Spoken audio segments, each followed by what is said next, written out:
Hey everyone, and welcome back to Learn English Fluently Academy.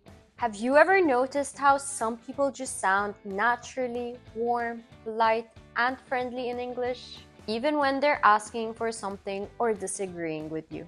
Meanwhile, others might come across as a little too blunt or even rude, even though they didn't mean to. Well, today's lesson is going to unlock the real secret to sounding polite, approachable, and natural in English. Whether you're at work, meeting someone new, or just chatting casually, knowing how to sound polite makes a big difference in how others see you and how confident you feel when speaking. So let's dive in. What does it mean to be polite in English? Being polite in English isn't just about using please or thank you. It's about the tone, the phrasing, and the intent behind your words. In English-speaking cultures, politeness is closely linked to showing respect, kindness, and awareness of personal space, both physically and verbally. That means the way you ask, decline, or even disagree with someone is often just as important as what you say. And here's something important. English speakers often soften their language to sound less demanding or less aggressive. This is a key part of what we're learning today. Let's go step by step. Section 1. Softening requests.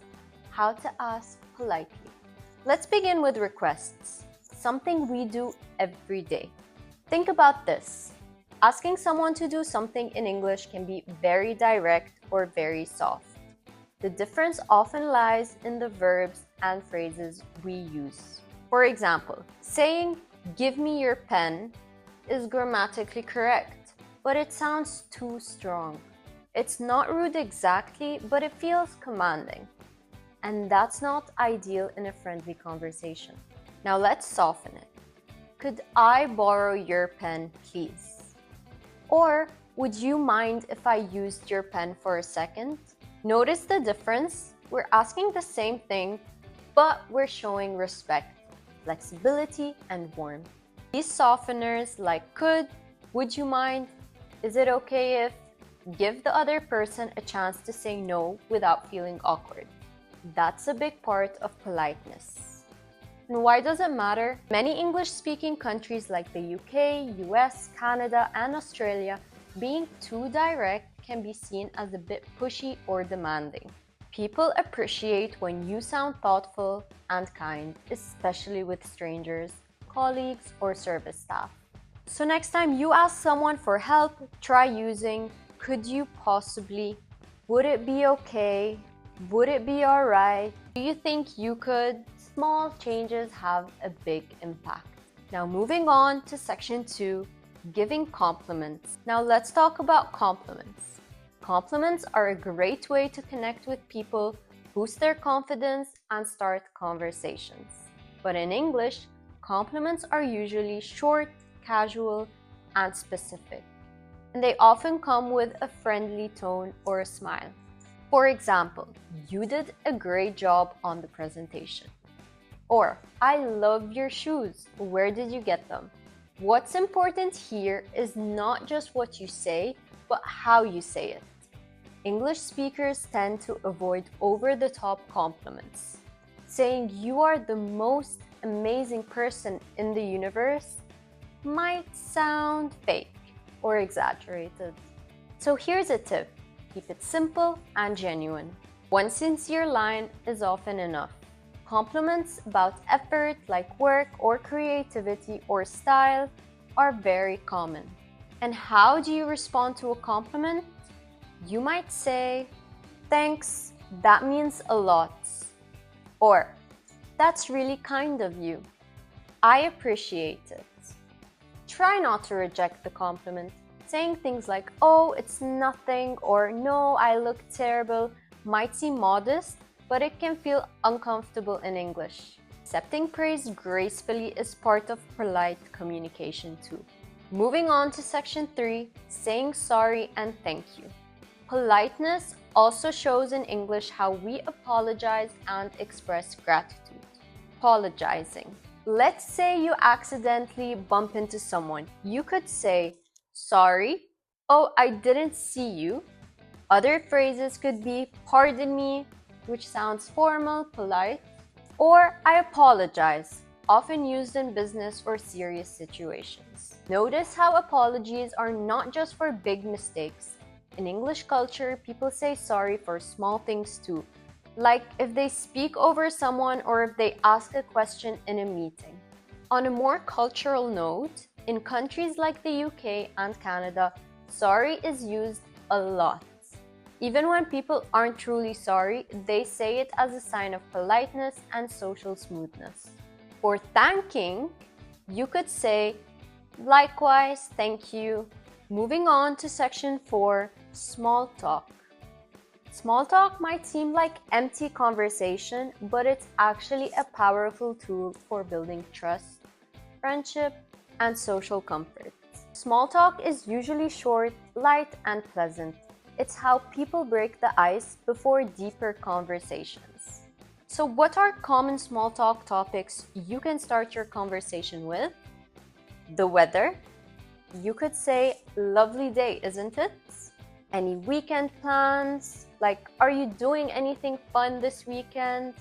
And local things. You could ask, have you been to that new cafe near the park? The point isn't deep meaning, it's friendliness. And this is very important. Asking follow-up questions shows interest. Say things like, really? Tell me more. Or, oh, I've heard about that. How was it? This keeps the energy flowing. Small talk is polite, kind, and helps you feel more connected. Moving on to section 5, expressing opinions politely. Now, let's imagine you're in a discussion and want to share your opinion.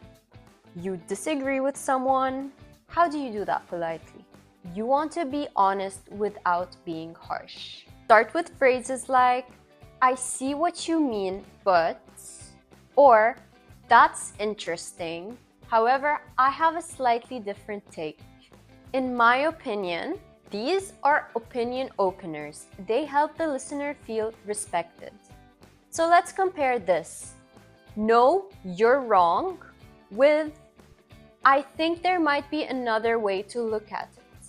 See how each give out a different tone to it?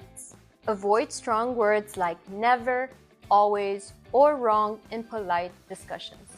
Try using softer language like perhaps, maybe, or it seems like.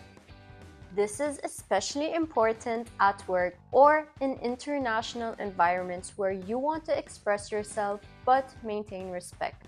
Lastly, section 6, invitations and declining politely. Let's look at how we invite people or say no politely. For inviting, you could say, would you like to join us for lunch? Or, we're having a get-together this weekend. You're welcome to come. The phrase would you like is polite, warm, and inviting. For declining, saying no doesn't have to be uncomfortable. Instead of just saying no, try, thanks so much for inviting me, but I've already made plans. You could also say that sounds lovely, but I won't be able to make it this time. These help you keep the relationship positive and show that you appreciate the invitation, even if you can't say yes. And there you have it, your complete guide to sounding polite and friendly in English. In this lesson, we covered softening requests, giving compliments, saying thank you, handling small talk, and expressing opinions. Even how to politely decline an invitation. So keep practicing, stay aware of your tone, and soon this way of speaking will feel natural and easy.